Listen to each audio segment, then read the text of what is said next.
Most people think building wealth is the hard part. It isn't. The hard part is keeping whatever you've built so far, no matter how small it is. I recently attended a lecture where the lecturer shared how the little wealth his family had built never got passed down and literally disappeared overnight. He's from the Ukraine and shared emotionally how his mother had worked very hard to buy a house, and overnight, because of an attack on where she lived, not only did they lose the family home and all the wealth that's attached to that, but he also very sadly lost his mum. Now, he ended up with nothing and began building from scratch here in the UK. But he vowed to create ways to make sure that any family wealth he has, no matter how small, isn't stuck in just one asset. And he's been finding other ways to preserve that wealth and pass it on to his own son. You see, this story moved me deeply because I was in the room when it was told. And I could personally relate to it specifically because many of us and our families have had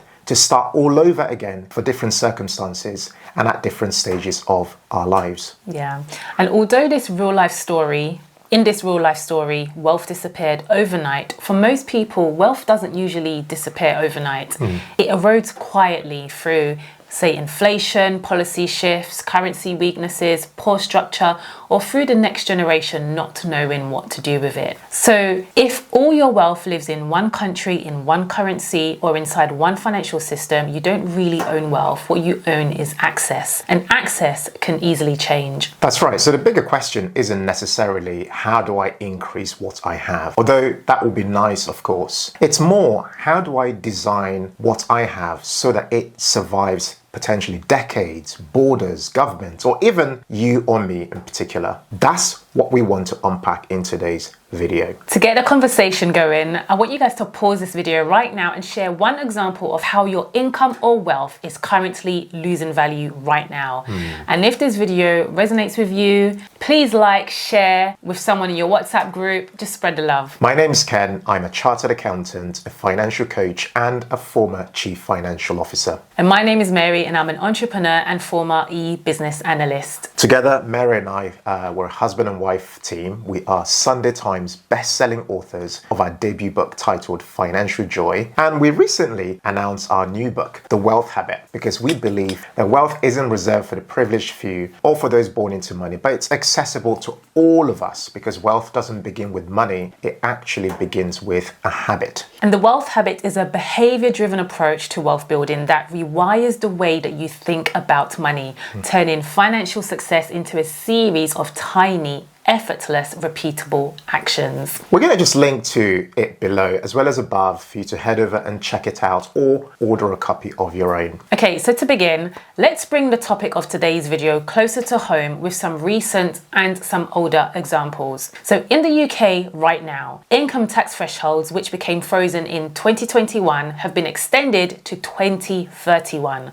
So even if your salary simply keeps pace with inflation, you drift with higher tax bands. No dramatic announcements were made, just quiet erosions to your income. That's right. In 2022, after the mini budget, mortgage rates jumped within weeks. Families coming off fixed deals saw payments suddenly rise by hundreds of pounds in a month. Not because they were reckless or anything with their finances or made bad decisions, but simply because policy shifted. That same year, inflation ran above 10%. This meant that if you held £100,000 in your bank account, you effectively lost around £10,000 of purchasing power in a single year without spending anything.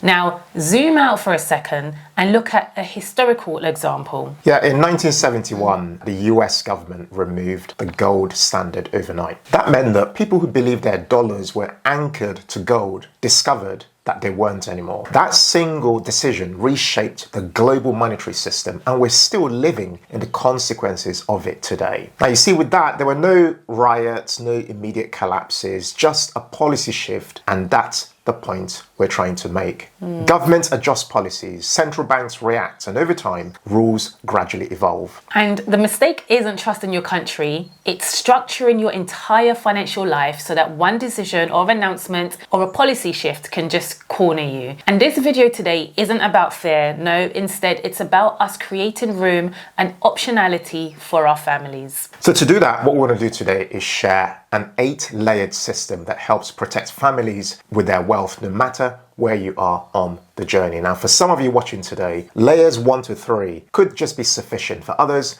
you might need all 8 layers depending on your personal circumstances. Please make sure you watch this video all the way to the very end because we have a very important and a balanced conclusion that we want to make sure we share. All right, let's get started. Layer 0, liquidity and insurance. The purpose is to prevent temporary shocks from becoming permanent damage. This layer protects against job loss, illness, disability, lawsuits, or short-term cash flow crisis. Tools to use are 6 to 12 months emergency fund, income protection insurance, life insurance, which is important for protecting your family financially upon death. Now, with life insurance, please make sure that you put this in a trust for free so that any payout isn't subject to inheritance tax. We're going to link below and above to a video we made on a complete guide to life insurance. Please check it out. Now, next tool to consider here is critical illness cover, super important, or potentially professional indemnity insurance if that's relevant to your situation. Now, here's why this particular layer matters. Although government action destroys wealth through inflation, taxation, regulation, most wealth is actually destroyed through fragility and life events. For example, it could be a divorce, lifestyle inflation, poor succession planning, business failure, over leverage, illness without insurance, panic selling during a downturn, or failure to adapt in an economic change. Now, by putting this layer in place, starting with at least one of these tools, you protect stability. Minimum one thing to consider for this layer is build a 3 to 6 month emergency fund in cash and do this before investing in anything else and after paying off any expensive debt. Now let's look at layer 1, which is productive assets. These are the growth engine. Now the purpose here is to outrun inflation and grow your purchasing power over time. Now, this layer protects against things like long-term inflation, currency debasement, and any opportunity costs. Now, the tools to use for this particular layer are investing in global equities. I'll link below and above to our video on investing in index funds and ETFs. We made this recently. You're going to love it. Next tool is creating businesses, ideally with a global customer base. Next is rental property, so consider international opportunities too. And then there's intellectual property. So intellectual property is simply income that no longer depends entirely on your time. It's effort turned into assets. For example, books, apps, digital tools, etc. Now this layer matters because if AI increases productivity and profits for companies, if you're invested in the stocks of these companies, either directly or indirectly, you're going to benefit. And ownership is a hedge here against inflation. That's right. A minimum one thing to consider for this particular layer is to own a low-cost global equity index fund or ETF. For example, £100 or $100 per month invested. Now that makes you an owner of global productivity, including any gains from AI, for example. If you're enjoying this video so far, guys, would love for you to take a moment to subscribe to this channel if you haven't already and share this video on your WhatsApp groups too. Okay, let's look at layer 2, real stores of value. The purpose in this layer is to preserve purchasing power in extreme monetary stress. So this layer is going to protect you against currency collapse, monetary instability, and severe inflation. And tools to use for this particular layer vary. So a good one to consider is gold, precious metals. You may even want to consider land, e.g. back home or somewhere else, especially if you have a clear plan for that land and buy it, of course, through legit means. Next is select tangible assets. Now, these aren't necessarily growth tools. They are more for endurance and storing value, especially in a world of growing uncertainty. Yeah, minimum one thing to consider for this layer is you want to consider holding 1% to 3% of net worth in physical gold or gold-backed exposure if you have a small portfolio. Think of this as a form of insurance or a monetary hedge. If your portfolio is small, this layer can be symbolic, but having some exposure builds awareness. Yeah, but it takes a while to actually make that move, isn't it?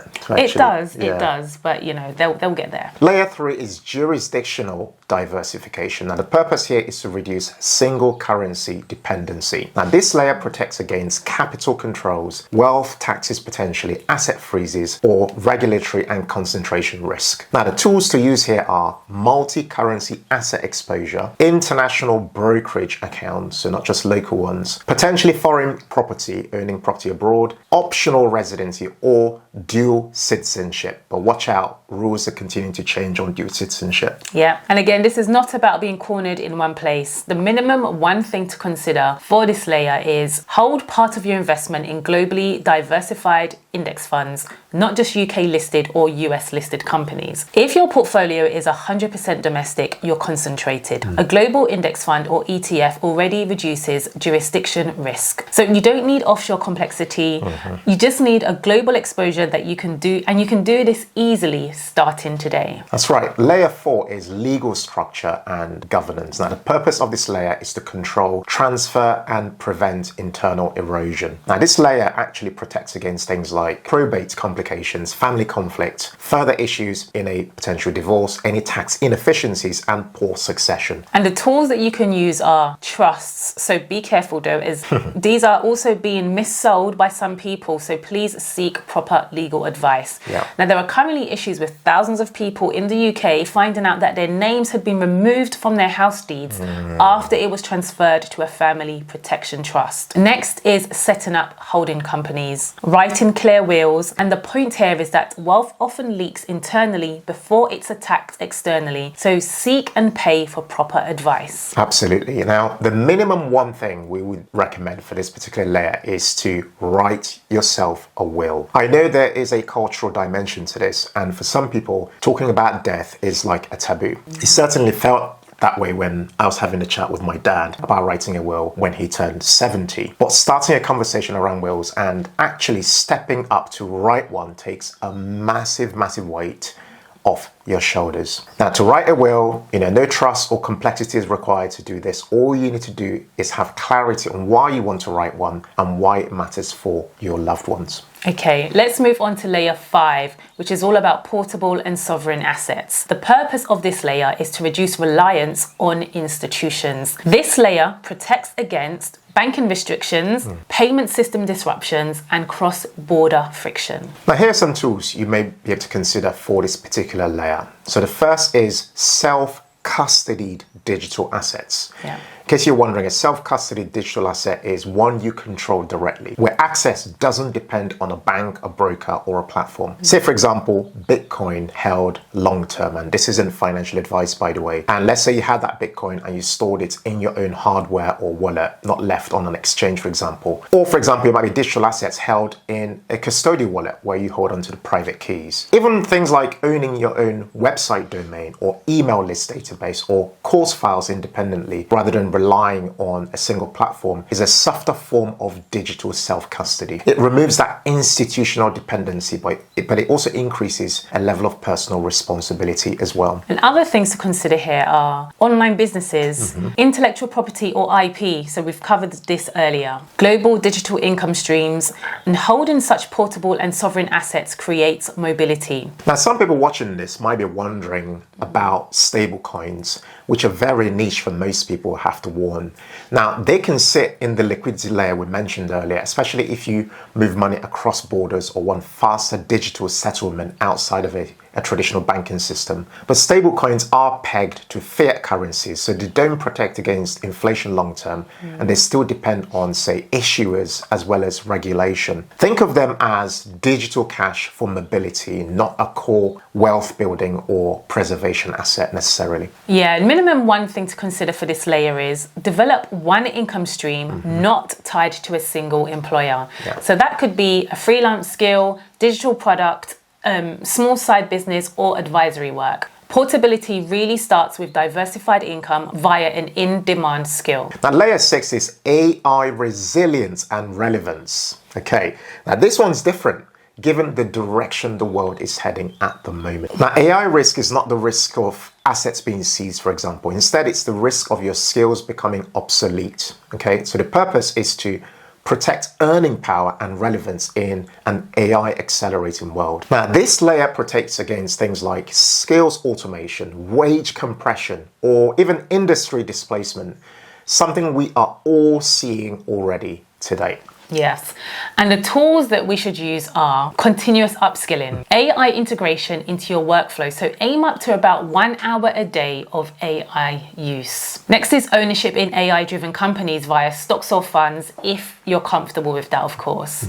And then there's building a personal brand and focusing on distribution. I'll link below and above to a video we made previously about building a personal brand. Next is developing creative, relational, or human-centered skills. Ultimately, AI replaces repetition and over time rewards anything that uses a form of leverage. So a hedge against AI is having ownership in assets, being able to adapt, focusing on distribution and focusing a lot on systems thinking. Now, the minimum one thing to consider for this particular layer is to integrate AI into your workflow weekly. Don't just read or hear about AI or debate it, actually use it. And if AI can do 30% of your job, learn to be the person who supervises it, not the one who is replaced by it. Adaptation is a protection you need in a more AI-driven world. Now, we share more about this particular topic in chapter 19 of the Wealth Habit titled The Anti-Fragile Money Mindset, which is all about thriving financially through chaos and change, as we're seeing right now in all our lives. Again, we'll link below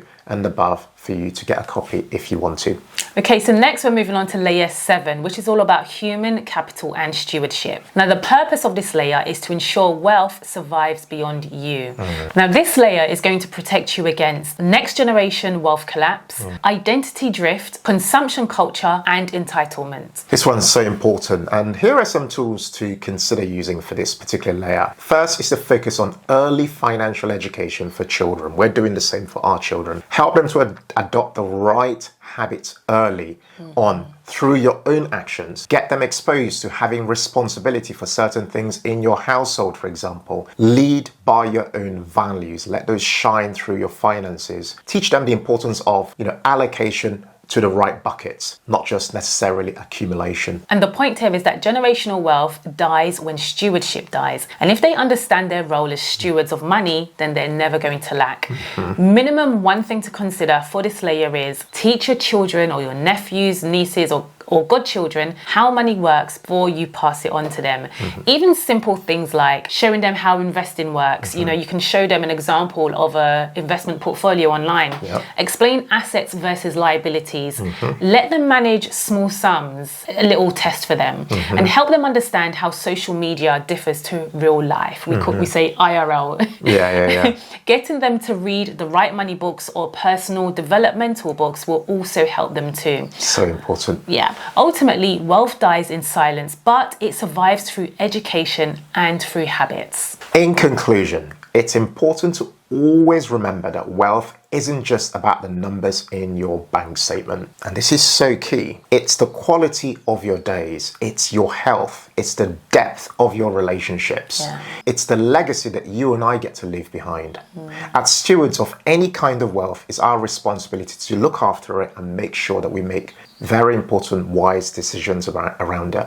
Amen. And this conversation today isn't about fear, it's about control and also optionality. It's also about asking, if conditions change, does this wealth I've been blessed with survive? Because the goal isn't just to accumulate, it's to live in peace and for what you've built to endure. Absolutely, that peace point is so important. 100%. But also remember that financial wealth, although it's important, it's not as important as your relationship with God. So pray and commit all your plans to the Lord and always let Him establish your path. For it's He who gives you and I the ability to create wealth. Absolutely. And this way you put things in the right order of priority and you build wealth without losing your soul on the journey. Amen to that. Up on this screen is a summary of each of the 8 layers mentioned today and the minimum thing to consider for each layer. Now, what else do you guys think that should have been included on our list today? We want you to jump in the comments and let us know.